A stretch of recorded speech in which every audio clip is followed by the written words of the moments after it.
प्रभावी बहुमत म्हणजे काय हे बऱ्याच जणांना समजत नाही पुस्तकामध्ये. मी तुम्हाला सांगतो प्रभावी बहुमत म्हणजे काय. इफेक्टिव्ह मेजॉरिटी, प्रभावी बहुमत.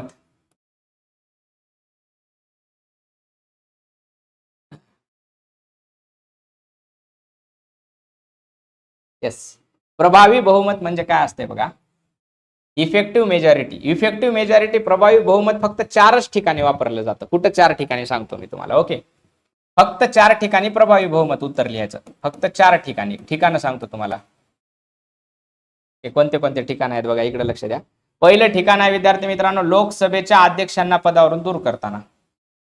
ओके, दुसरं ठिकाण आहे जिथं प्रभावी बहुमत वापरलं जातं राज्यसभेच्या सभापतींना, लोकसभेच्या अध्यक्षांना, लोकसभेच्या उपाध्यक्षांना, लोकसभा उपाध्यक्ष, अध्यक्ष, उपाध्यक्ष यांना पदावरून दूर करताना.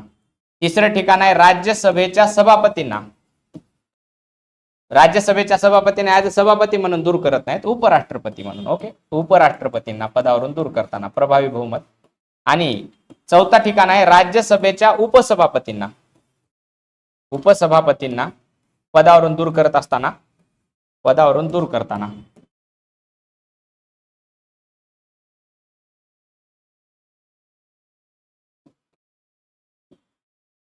हे बहुमत वापरतात. काय असते प्रभावी बहुमत आता सांगतो मी तुम्हाला. ओके, आता हे सॉर्ट आउट झालं.